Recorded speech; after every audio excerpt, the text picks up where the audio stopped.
Have you been wanting to bring your home games to the next level? Maybe you're looking for the perfect holiday gift for the TTRPG loving person in your life.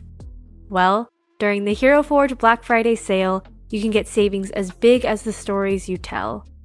Maybe you're a DM and you want to gift something physical to your players of their player characters in your campaign. Or maybe you're a player and you want to give the gift of an NPC in the form of a miniature. You can save 20% on physical miniatures and accessories, such as their iconic color plastic miniatures, their new, super cute custom acrylic keychains, or their 3D printed custom dice, as well as 50% on digital miniatures and STL files. The sale ends December 1st, so don't delay! Restrictions apply. Head to heroforge.com/sale for more details. Hey, Elliot. Hey, Brian. What's the talk of the table?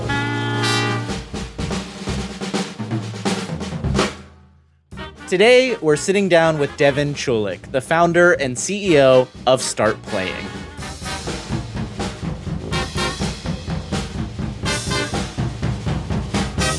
Devon, welcome to the show. Hello. Thank you for having me. Thanks for being So here. good to have you. We've been excited to talk to you on Talk of the Table for a little while now and really dig into Start Playing games. Oh my gosh. Listen, anytime I could shill for Start Playing, I'll be there. Well, let's give you that opportunity right now. We're going to dive into a lot in this conversation, talking about making a living in TTRPGs, paid GMing, how your company has grown and evolved, and what that player base looks like. But to start off, just a table set, can you tell anyone who doesn't already know, what is Start Playing? Start Playing is the largest platform for finding games, groups, and game masters for any tabletop game. Nailed it. Short, sweet, to the point. I love it. I've never said that ever before. That was off the cuff. I just came up No, with that. yeah, it felt really off the cuff and It's just so totally natural. natural. I'm curious, when it comes to kind of digging in on that, what was your mission at founding, and has that mission stayed the same, or has it kind of evolved over time? So it's funny. The mission statement that we were like, when we say, let's come up with a mission statement, and I shot one out there like, that's really good. Let's see. And we kept going. We tried to come up with something better. And it's funny when you like, the first thing was the best thing, but we felt like it can't be the first thing we came up with. Like it has to, we in a brainstorm, it can't be the first thing you say. You got to keep going, right? But the first thing was build communities through play. And that's what our mission statement is. And we literally toyed for like a month and a half trying to think of a better one. And we're like, that's what we do. That's literally what Start Playing is about, building communities through play. And it hasn't really changed. It is the thing that we talk about a lot on this show is how important it is, whether you are a producer of an actual play, whether you are a designer of a game, to build that community around you and how impactful that can be in making a sustainable career. And I think it's great to see that in a mission statement from day one. One of the things that I think that you would be able to help us to do as the founder and CEO of Start Playing is, can you help us dispel the myth that paid GMing is bad for the hobby in any way? Yeah, it's actually really bad for the hobby because it allows more people to get into the hobby. So it's no longer just for the select few. That's a big thing. It allows for more access. I've got all these gates here I want to keep. Yeah, no, that's the problem. It's really bad for gates. No, if you want the hobby to thrive, that's exactly what pro GMing does. I've continually told people, and I truly believe this, that we haven't even started the golden era of tabletop role-playing games. I think that, we're probably 10 years away from that. But I think it is something that we're going to come upon. And I think pro GMing is one of the things that's going to help usher that in. I think the internet has already done so much for allowing access to tabletop role-playing games. I think we're going to continue to see more people move into online play because it just allows for so much more easy access to folks that just don't have the time or folks that don't have people to play with near them. And having a facilitator, a host, someone who's actually, rallying everyone together, that pro that's going to do all the work to put the game together is essential to making sure it happens. And a pro GM is putting all that work into it. And it also allows for the folks that are not really heavily invested in that type of play to not participate. You might have like a Ted at the table who they don't really care about the game. They care about the friends, and they are there because they want to be near their friends, but the friends are there because they care about the game. And sometimes those two don't interact well. And so they might detract from the game, they might lose attention, they might pull attention away from the game, and then that makes the game less fun for other people. When you say, hey, it's $15 to be here, that person's like, well, you know what, I'll hang out with my friends with something else. And that means that everyone that's at that table is invested for the same reasons or the same amount. And I think that allows for the experience to also be more entrenched with everyone's kind of like core reason for being there. Everyone's coming in already serious about it and like on a level playing field. You said something in there about that you think we're still like 10 years away from the golden age of TTRPGs. And that just, my immediate thought was like, well, what does that look like? You know, and in your head what do you think doesn't exist right now, either in tabletop role-playing games, in the ability to play, that you hope will exist in the next decade? And how is StartPlaying like, you know, kind of helping you to get there? So, you know, if you look at what Roll20 was 10 years ago and what Roll20 is today, vastly different. Roll20 paved the way for virtual tabletops. But when they started, they built on a lot of technology that is irrelevant now. And so they had to rebuild a lot of their core product to essentially re-platform, to make themselves faster, more competitive. And so, but you can build, I mean, there's so many people that are building virtual tabletops today that a new person builds a virtual tabletop every month and is, you know, on Reddit like, hey, look what I built. Technology is getting easier to build tools for tabletop. If you look at a game like Mothership, which is, you know, just a chef's kiss of a game, right? But they've made some amazing virtual tools for their game as well. I think the access to building tools like that is going to become easier because the technology to build that is also becoming more accessible as well. What used to take, you know, a development team of 5 now can take a development team of 1 to build. And so I think as more games begin to be able to build tools like this, it's going to make the play more accessible, and it's going to make the play more fun, more immersive. And so I think a lot of the digital tools that we'll see in 10 years are going to lead to a lot of that. I did just play my first ever game of Mothership not too long ago, and someone told me to use the Mothership companion app, which I know like One and Any and stuff. I just assumed it was like a character builder. It had maps. It was a very cool good. It really felt it's like so one of those good. few moments where I was like, I'm living in the future, man. It's just like a really good fucking app. I know. Kudos to the Tuesday Night crew. Yeah. Yeah.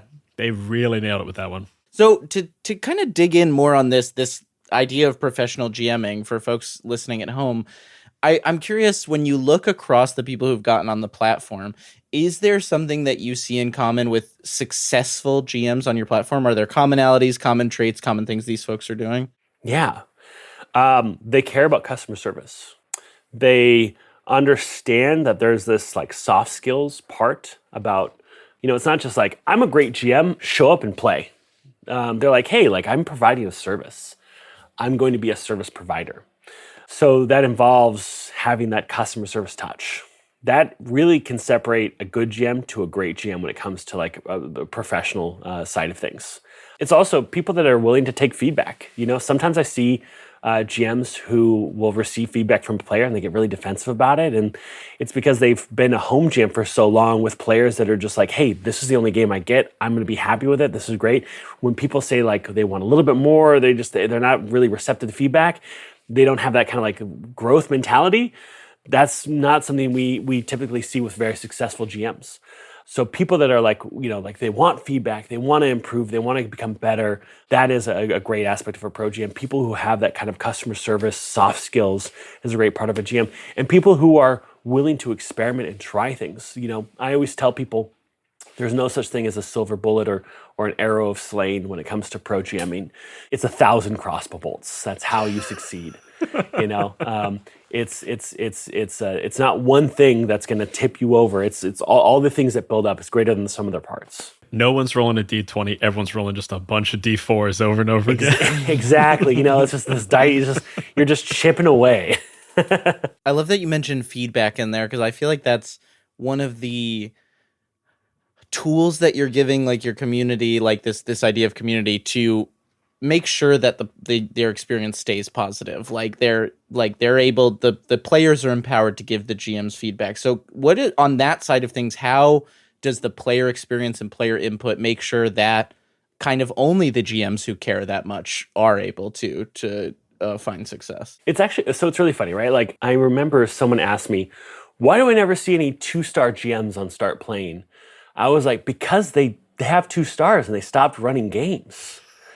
Like nobody's booking, like, like why don't you see any like 2-star Airbnbs? Because like the person was running a slum, and so, but we also have like a lot of policies in place to make sure that like reviews aren't being weaponized, because I don't want to live in a world that is reviews are like Yelp, where it's like, oh, well, good luck, where it's just like, you have to deal with a lot of, I guess, weaponized reviews is the best way to put it. So we have a lot of policies in place of like, hey, if you think a review is being weaponized, or, on the player side, the GM, sometimes a player has been removed from a game because they broke a code of conduct, or they did something that made the other players uncomfortable. And we've seen they go immediately and they try to flame the GM in reviews. And we interviewed the other players in that table and like, yeah, this guy like crossed a bunch of lines. We all felt really uncomfortable by it. And we're like, okay, we kind of realized what happened here.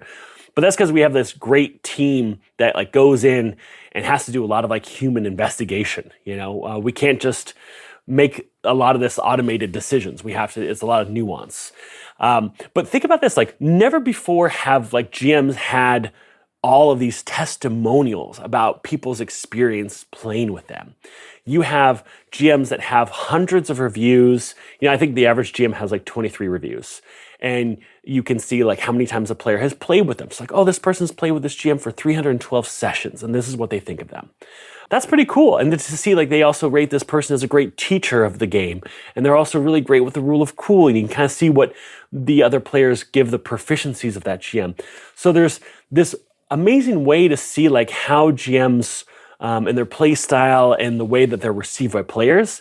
And that's also great for GMs. They can say, hey, look, this is what my players think of me. I'm curious to kind of put some numbers behind what paid GMing looks like. Can you tell me what, to whatever degree you want to share, what an average GM makes? What is kind of the amount of money that someone can ideally make if they are a 5-star GM doing this professionally, and someone who just wants to do this, kind of part-time? So it's funny because the average price of a game is $18 to $20, but that's because the longer you're a GM, the more money you end up making. So like the top line we see is like $30 to $50 a player. And like the longer you're on the platform, the more players you have, the longer you're running campaigns, we see those prices go up. So people might join the platform, they start at $10, $15, $20. And then the longer they're there, they start charging more and more and more.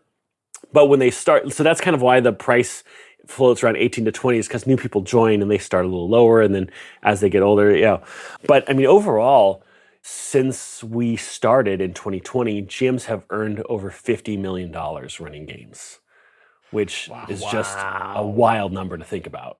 Yeah, that's a lot of money. That's certainly not nothing. Someone is indeed making a living on that. Yeah. And I would say probably like, I think when I was talking to Jenny D, it's hard to tell like how many GMs are making a full-time living because we can't get a full survey where everyone answers. But if we look at how much people are earning and maybe guesstimate like if that is if that is enough to be full-time wherever they live, I would probably say 15 to 20% of GMs. Wow, even as a ballpark estimate, that's a great number. So I'm curious for someone who is listening to this and just heard those numbers and got really excited, which I'm sure there's like a lot of people out there. Even I know that this is not, I couldn't GM that much. I'm not the right fit, but I'm sure someone out there is like, this sounds amazing. I want to do this right now. I'm curious, like, what does that life look like? Like to be able to be in that echelon, what is the amount of games you need to run? What are the tools that you should be investing in that players really like to see? What are the steps you should be doing from day one to get into that world if you're really interested in it, and if you think that's like a great move for you? I think the best advice, yeah, that's actually great. Like if you end up joining as a GM on StartPlaying, first you have to fill out an application. If you pass the application, which is kind of like, hey, can you follow instructions, right? It's real basic stuff. It's like, hey, do you understand our policy? Do you understand what to do, what not to do? Do you have good customer service skills? Can you do good kind of arbitration between players, kind of stuff? But after that, you get welcome to an onboarding, which is kind of like, here's the best practices. But then there's also like I have 100 tips that I give to any GM to, like, how to succeed. And one of those is, don't try to start full time. You got to work your way up there. If you try to say like, I'm going to be full time by the end of this month, it's really hard to happen. You have to hustle incredibly hard, and I think you'd burn out before you could even do that in a month. The hardest part is getting that first table. So focus on that first table. Lean on your friends. Do everything you can to get that first table, and you kind of grow from there. But as far as tech, I see full-time GMs using all kinds of different tech. I see some that are using physical battle maps still instead of a VTT. Some are using Roll20, some are using Albert Rodeo, some are using Foundry, or fantasy runs, like the entire gamut of VTTs, and some are just using Theater of the Mind. So I always tell GMs, how can you run your best game ever? If you can run your best game ever using Theater of the Mind, then run that. Because there's players out there that don't care for VTT, but they love Theater of the Mind, and they're going to come back if you can run your best game ever doing that. But if you're trying to run a game on Roll20 and you can't run your best game ever that way, you're going to run a bad game, and people aren't going to want to come back. So how can you run your best game ever? I'm curious because you mentioned in there that some people use like physical battle maps, and this is a question I actually don't know the answer to. Do StartPlaying games ever make their way offline while still being connected to the platform? Great question. So we have noticed so when we first started building StartPlaying, we built in like a zip code finder right away, because we were like, well, after this 6-week lockdown, people are going to want to play in person. God. 14 weeks in, we're like, we should probably just scrap this, huh? But we plan to revisit in person in 2026. But we do see people currently using it, because it's also a great way of like, people who are running in-person games right now, they don't have to worry about tracking people down for payment. If you sign up for the game and start playing, like, it auto charges them, so you don't have to like worry about collecting, and then it also shows like how many times that person has played, so it's great on the review. So we see a lot of people use us for their in-person games as well. We just did also an in-person event in Chicago, which was very cool, with a company called Wizard Staffing Co. So we hope to do more in-person stuff, and hopefully a big push in 2026. But right now it's just kind of like a la carte. Some people are kind of just, they're kind of square peg, round hole. Yeah, hacking the platform a bit for it. Yeah. In terms of the people the players, the customer base, how long do people generally? I'm curious what the like lifespan, but also the life cycle of a StartPlaying customer is. Like, do people find games on StartPlaying and then continue to play on StartPlaying, or do they eventually migrate off the platform either to home games or just like separate games? Is one preferable to the other? The retention is wild. People usually end up playing forever with their first GM. It's like something like a 16-month retention. Wow. Yeah. And usually like they'll find the right GM the first time, and they stick with that GM for the majority of their time on the platform. Wow. That's fascinating. Yeah. That's not what I would expect. I feel like I had this like when I like from the outside, I've GM'd one small campaign on StartPlaying when we did the Wild Sea. I ran it, but like my imagined user experience was like somebody starts playing via StartPlaying and then eventually moves off the platform. So that's really cool to hear that people kind of stick with someone for that long. I mean, it's one of those things, like when you realize how hard it is to find a game, right? And you go and you're in a Facebook group and you're trying to find a game. You're like, this is a nightmare. And then you've joined 15 Discord servers, and the campaign that you're hoping to join fell apart before it actually even had its first session. And then you filled out a bunch of applications in Reddit, and then you never heard back. And then you finally found a game on StartPlaying, and it happened, and you had fun, and you're like, oh my gosh, this feels like magic. And I hear this all the time. And it's funny because sometimes like I'll look at Reddit and there'll be posts like, is StartPlaying legit? Like they'll be, but then I look at the comments and people like, this is like, I can't believe it happened. Like I've been always want to find the game. I finally did. People recommending it. Like this has literally solved the problem. And so that's why, and like, if people do need to find another game, because the game fell apart, like we see the rebook happen really often because like my problem was solved, and they know that like if something happened, StartPlaying's there to fix it. Like, oh, hey, like this GM, went way off the path. We all feel uncomfortable. They know that there's going to be consequences for that, and that we're going to keep the player community safe, but also the GMs know we're going to keep the GM community safe and remove a player if they're also, breaking code of conduct or the terms of service, etc. Yeah, we've all read, D&D horror stories on Reddit. It's good to know that there's like a potential for somebody to have, not that I want anybody to have a bad first experience role playing, but that doesn't have to be the end of their role playing career like you sometimes hear it is for people. So that's fun. How much of a bummer is that? And here's the thing: Yeah. there's no way to avoid there's no way the human condition. There's always going to be shitty people, but one of our goals is to continually find ways to remove that component and that opportunity as much as possible within reason, so that the first experience you have is likely to be the best experience possible. I'm really thinking about one of my favorite podcasts is not another D&D podcast, but their like sub show called Dungeon Court. That's just people. Yeah. It's my favorite part of that show. But it's just people, for anyone who doesn't know, it's people writing in with like their horror stories or complaints about a D&D game or like rules questions, and then they'll arbitrate. And a lot of the ones that are just like shitty people, the final advice ends up being like, get new friends, which is always like a really tough advice. It is interesting that like, I didn't even think about StartPlaying as being a safety net or just like an overseeing thing that can be an impartial third party observer that is like, hey, actually something went wrong here. Let's fix it together. Because here's the thing. It used to be the fact of like, well, the local game store is the only group I can have, so I'm going to deal with it. This guy just is kind of shitty, and you don't have to. You don't have to deal with a shitty game master or a shitty player. You deserve better. Yeah, we all deserve the game of our dreams. We all deserve better. Well, I want to dig in a bit on that because you mentioned something earlier about how, like, in the case sometimes you have to have people go in and interview players and like that, there's a human touch there. Whereas I could imagine somebody might see the platform and be like, I don't know where the people behind StartPlaying are, but you've got people who are doing this very human work to correct this. Can you talk about the team that you've had to form over the years to make all this happen behind the scenes? Dudes, it's so funny. People think that like the company is just me, and some people think the company is like 100 people. It's so funny. Like, so if you're listening, I'm going to put the record straight, because also game masters go on to LinkedIn and they put us as their employer. And so like so like if you look at us, people are like, oh, StartPlaying is a company of 500 people or more. And so people are like, I would like to sell you enterprise services for your, I'm like, listen, I don't need that. I don't have that many employees. So, but we have a team of 9. So we are a small company, right? We are a small startup. I am definitely a hire begrudgingly because I never want to overhire.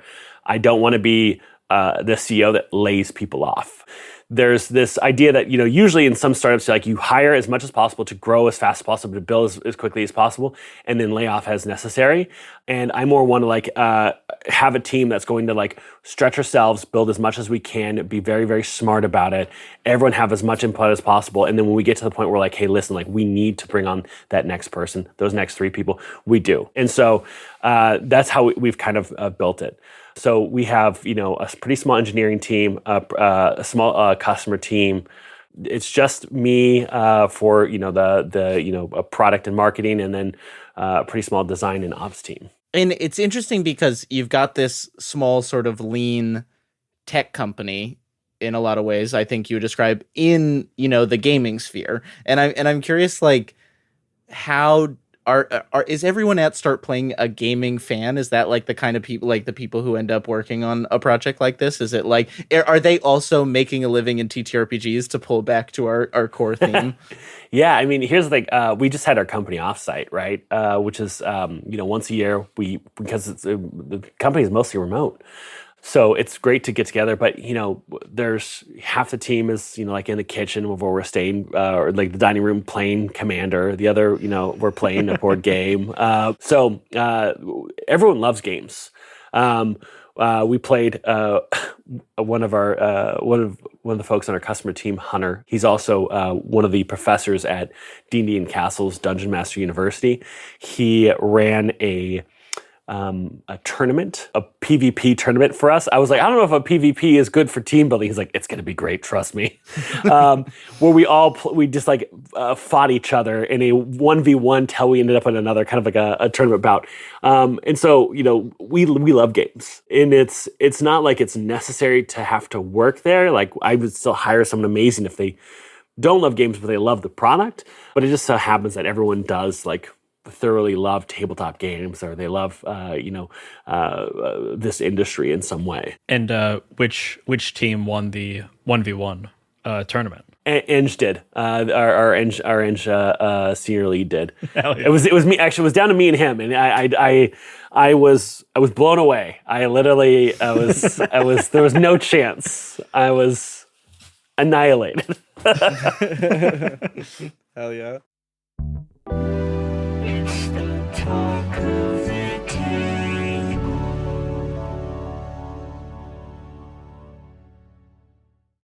Pocket Bard is a free audio app that helps game masters weave immersive sound into their games.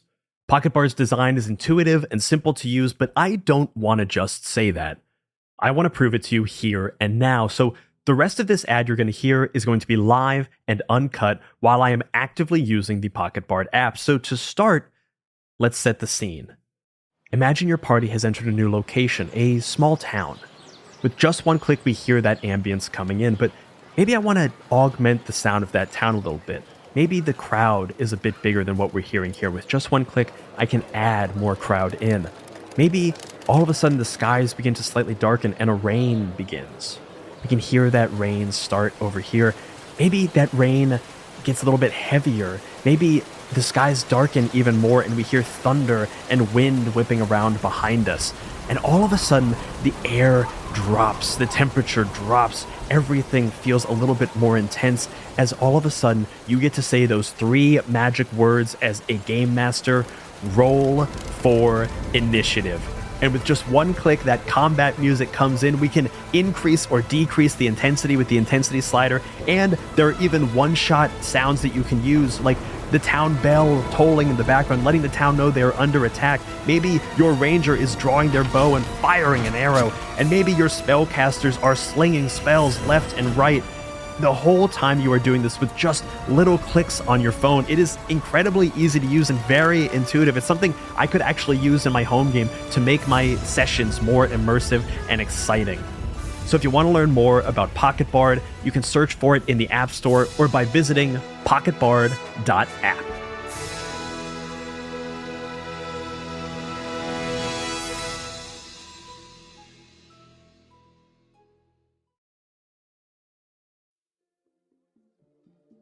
Have you been wanting to bring your home games to the next level? Maybe you're looking for the perfect holiday gift for the TTRPG loving person in your life. Well, during the Hero Forge Black Friday sale, you can get savings as big as the stories you tell. Maybe you're a DM and you want to gift something physical to your players of their player characters in your campaign. Or maybe you're a player and you want to give the gift of an NPC in the form of a miniature.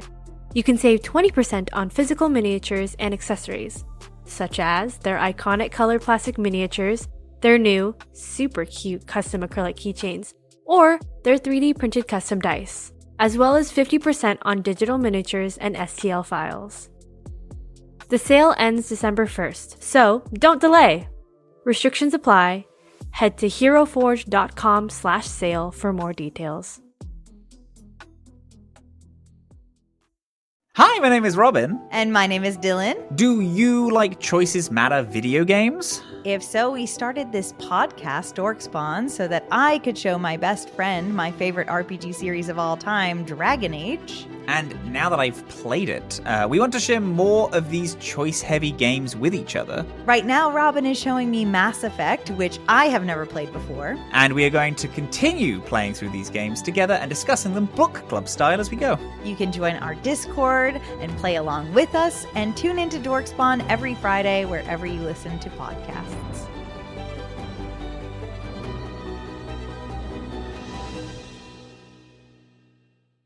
Want to transition a little bit into something that we talk about on the show all the time, which is like expanding the horizons of gamers and like exposing people to more games. And obviously, like pro GMing, even maybe a few years ago, people would have just said pro DMing because they would have only been thinking of one game, Dungeons and Dragons. And I'm curious how you see StartPlaying's role in like expanding the horizon of the kinds of games people play and like the different TTRPGs people play. StartPlaying is the answer to get more people to play other games. I know that sounded way more arrogant than I wanted to, but we've found that like when we've worked with publishers, with a simple like event, we saw City of Mist go from the 53rd most popular game on the platform to like the 13th.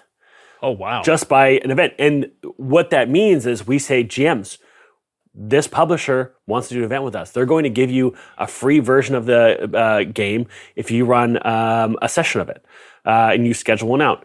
And they're also going to tell their entire audience that this is happening. GM's like, oh, this is great. I've always wanted to run City of Mist. Yeah, of course I'm going to put up a session.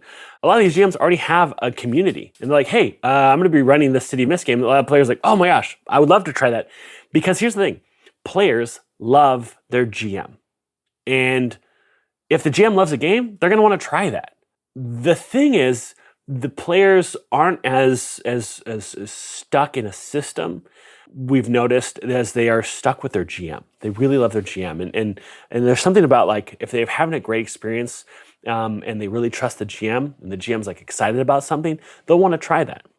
And of course, there's some people that, don't want to go out of their comfort zone. And that's fine, but we notice if a GM runs one game and players come to them from that game, but they also run another, there is a really likely drift that will happen where that player will experiment with other systems. And that is only exemplified or that's only expanded if that GM participates in a publisher event. I know it's a thing that we say a lot about growing audiences in anything is that people don't follow shows, people don't follow formats, people don't follow even games. People follow people. Like when you get excited about a person and want to spend time with them, either in a parasocial actual play way or in a this is my GM, I want to follow them where they're going.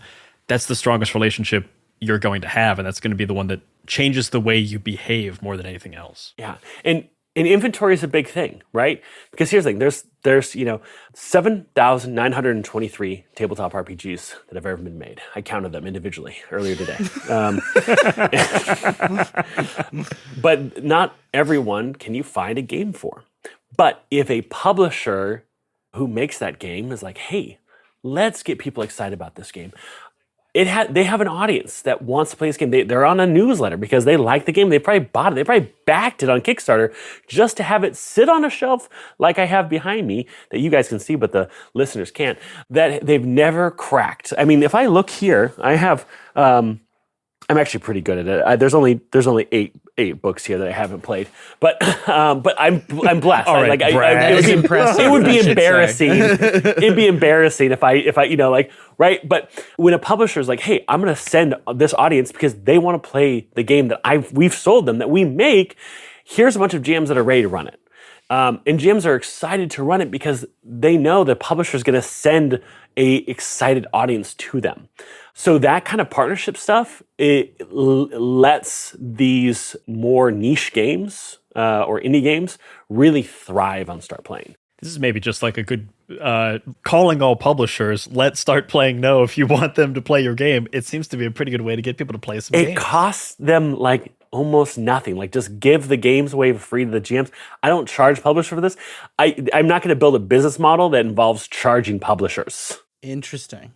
That was going to be my next question was, what does this partnership look like for publishers? Is there like a kind of publisher, or I guess in a selfish perspective, a size of publisher that you would say makes the most sense for these kinds of partnerships? I mean, we've worked with everyone from, we work with Free League right now. I mean, Brian, I was talking to you. I need Brian to make some creative for the Alien Evolved launch that we're having next week.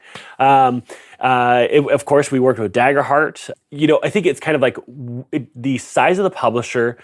We need to know that they have at least an audience big enough to bring to the GMs.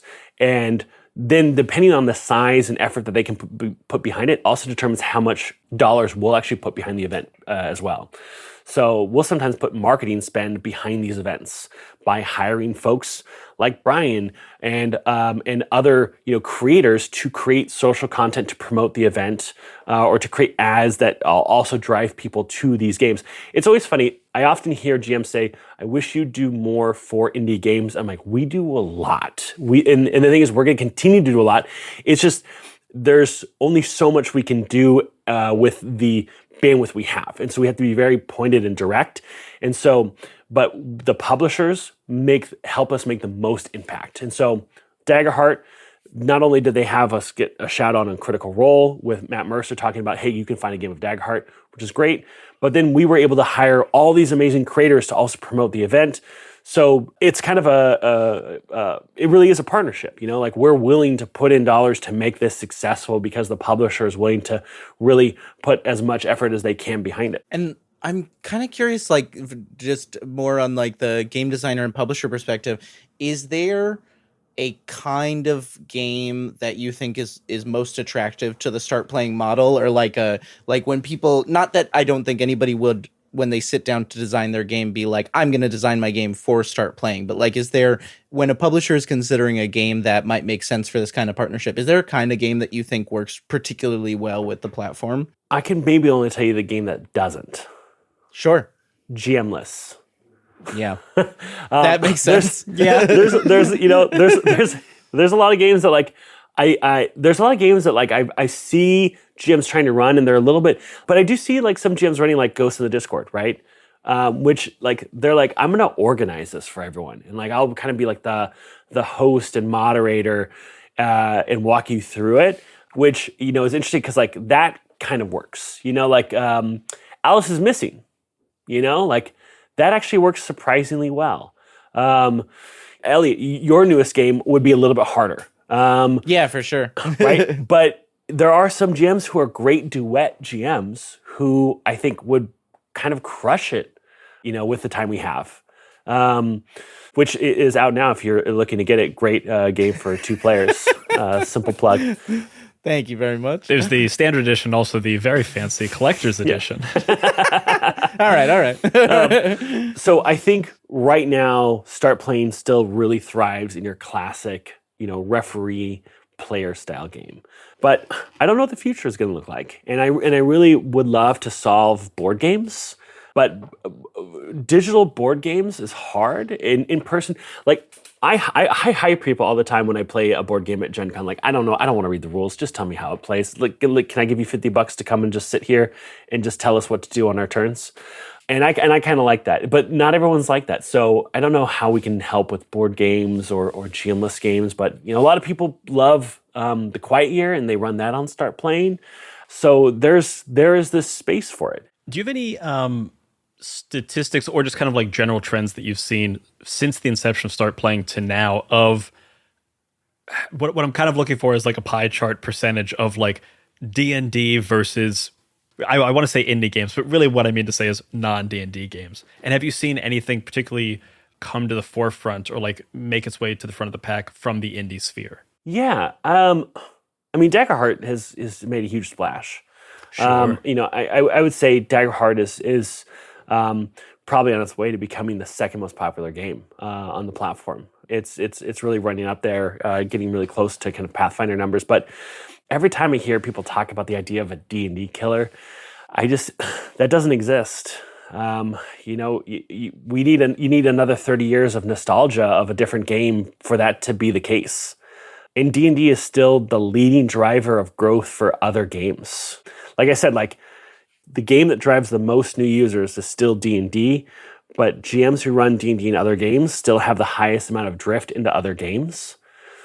So the best way to, on StartPlaying, the best way to see other games played is by a player joining a D&D game. And that's because most players have no idea these other games exist. And it's such a turnoff when they're like, oh, I want to play D&D. It's like, no, you don't. No, you don't. You don't want to play D&D. And they're like, I didn't know what the, right? So it's like, just let people. I swear. Yeah, just let people enjoy their things, right? But at the same time, I've done these user interviews, and I was watching this user go through the site, and they're like, oh, yeah, I want to learn to play D. Oh, no, I want to play this game. And they booked Avatar: The Last Airbender. I was like, I know everything about that. That's one of my favorite shows. I want to book this. And they didn't really know it was a different system, that they love the IP, and so they booked that. And they're like, oh, that's okay. I'll figure out the rules, but I know the lore really well. So I feel really confident booking this game.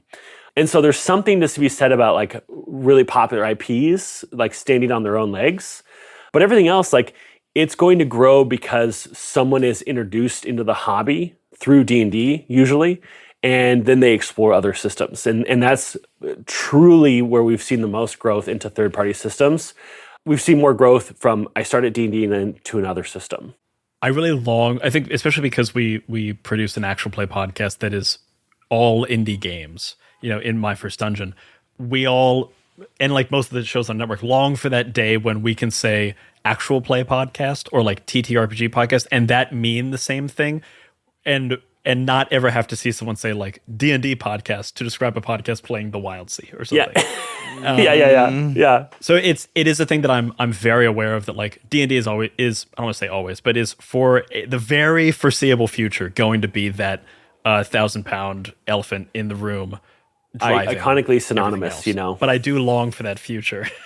I do long for that future where it's, hey, I want to learn to play a tabletop role-playing game. Let's go see what the options are, rather than I want to play D&D. And someone's like, oh, I don't know what that is, but I would like to play D&D, please. I'm like, yeah, here you go. Here's some D&D games. And the thing is, the magic I noticed is people play that, and that was really cool. But it would be really cool if there was a D&D in space, and so it's oh, well, there's this game called Alien. They're like, oh, I love that. And yeah, it's like D&D, but it's that. And oh, I'll play. It's not that people are averse, a lot of new to the hobby are averse to D&D. They're just they can't be overwhelmed with content in fact. So, there's actually this really interesting thing I tell GMs is, if you are running a beginner game, make sure that your copy and the way you're about your adventure is also really accessible. If you say, join the Emerald Enclave and try to defeat the Red Wizards of Thay before they take down Neverwinter. I was in a user interview, and a player was looking at beginner-friendly games, and they saw this one, oh, this is too advanced for me. And I was like, why? This is it's marked beginner-friendly. Oh, I don't know these people, so I need to find something earlier. And I was like, oh, it's the proper nouns are throwing them off. Right. Just say noble knights defeat evil wizards in place. Yeah. And so fascinating. So if you imagine if that is the cognitive load that is too much, trying to then explain to someone the breadth of tabletop role-playing games, and then say no. Okay, so imagine the entire planet has been overtaken by a living tree organism, and you're a sky pirate, and you're trying to explain the Wild Sea, and the person's like, I'm sorry, what? So we don't throw people into Twilight Imperium. We start with Catan. Sure. I know the way that I always talk about it, especially for getting people into actual play, is you've got to get over the activation energy. And once you get past that activation energy, it's literally all downhill. But you've got to find the way to reduce that activation energy as much as possible so that everything is easy and downhill. You mentioned insights in there, Devon, a couple of times from these user interviews, and I found particularly just that one about proper nouns to be so interesting and delightful. Is there anything else that people would find surprising about user behavior you've learned on the platform, and what it can tell us about teaching people games or bringing people into the hobby? People desperately want to know who the GM is. They're they're reading between the lines. They're trying to figure out but they also don't want to read too much. So it's this dance you have to do of be really clear about who you are. There's actually this, when I had time, I used to do the onboardings where I tell best practices to GMs, and there was this talk I saw at a South by, I think that's where it was, and this woman was saying she was just getting terrible matches on Hinge or Tinder. And so she had this idea to try to get to get better matches. And so she changed her very first image to be her in a shirt that said, "If you hurt animals, I'll hurt you." Because she was an animal rights activist. She was a vegan. And she noticed that one change like dramatically shifted her matches to other people who like shared a similar ideology. Conversations also prompted like, oh yeah, no, I'm also a PETA member or animal rights, or I'm also vegan, things like that. And what it did is people were self-opting out to be like, oh, I like bacon. I don't want to match with you. Like that's what began to happen. And so I tell that to GMs, like if you can make it so that you are really clear about who you are, right? Like I'm not going to run tactical games. I'm not going to run really heavy tactical combat heavy games. The person who wants that is going to be like, you're not for me. But the person who wants that, who is okay with that, they're going to be like, you're the right GM for me. And that's why the best GMs are really good at explaining who they are. And that's why when people book with a GM, they stay 14 to 16 months with that GM because it's really clear who they are. Dating apps is a really good parallel. Like not to imply there's any sort of romantic intentions between GM and player, but like it is a very good kind of parallel for thinking about presenting yourself as a person. But yeah, it's funny. It's just like that self opting out behavior is really valuable. If you could just make it really clear, like this is who I am, this is what I value, this is what you're going to get. I think that is also, it kind of piggybacks on like that adage of like, if you try to make something for everyone, you're making it for no one. Like if you try to make your pitch too broad, you're not going to reach anyone because no one knows exactly what you're trying to say. You don't want to catch all the fish in the sea. You want to catch the right fish. I don't know how this metaphor works, but you know what I mean. There's fish, you want certain ones. Yeah. There's fish. You want the cod you for teach the a fish man. tacos. You don't want the, Devon, as we kind of round out this conversation, one of the things I'd love to hear from you is, I'm sure because Start Playing is about creating gaming groups and gaming groups are about creating stories, I would imagine that there are some great stories from gaming groups that you've heard over the past couple of years. Are there any particular highlights that you can recall of great stories of epic sessions or like great stories of gaming groups becoming, friends for life or anything like that? Some of the great ones. I remember there was a group of 5th grade girls that were in a group, and their moms ended up having their own group. So like all the moms of the 5th grade girls like played in a monthly group as well to like see what it was like, and they ended up having a blast. I thought that was really cute. Two people who met at a game ended up getting married, and the GM officiated that wedding. That was really cool. Oh wow! That's so great. One of our GMs got a tattoo of our logo, which was crazy. That's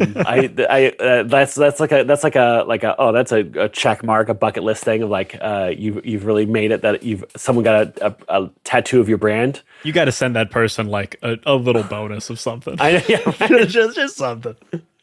There's these guys, they all met randomly. They all joined a game separately, and they all became best friends. And they've like traveled to see each other, but they're all going to get matching tattoos. They call themselves the Chonky Boys.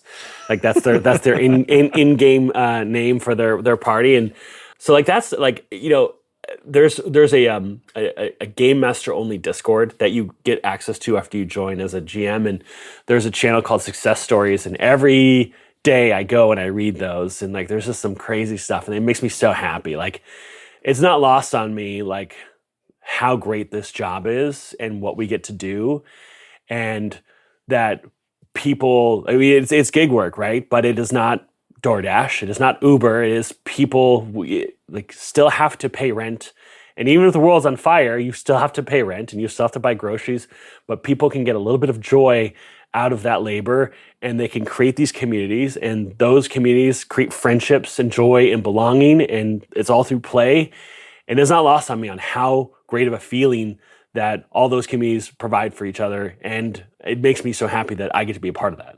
I'll add one more to that of just a friend of ours who I won't name because I don't know if they would want to be, but like a friend of ours ran a long running game on Start Playing and then had like kind of a personal disaster where their computer got destroyed or broke or something like that.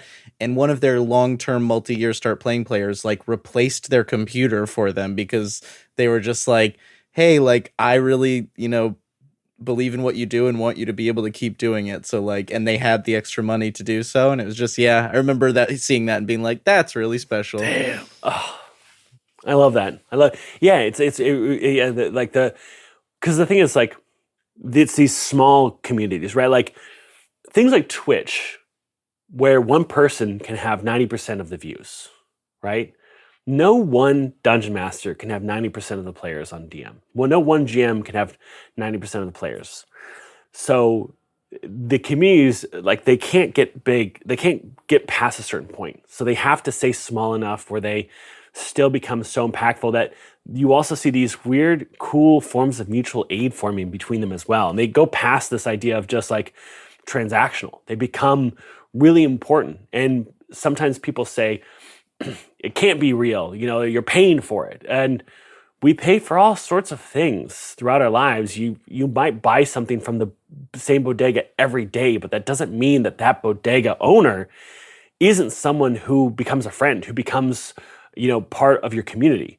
And the same with the people who own the coffee shop that you see every day. So there's a certain level of where, like, commerce between your community doesn't ruin the fact that you're creating a connection. I remember I was speaking with our friend Dr. Emily Friedman a while ago about GMing, and and the thing that she said was that GMing is very akin to care work, which is something that for most of human history has been put in a very feminine space and has often been either unpaid or underpaid, more often unpaid than underpaid.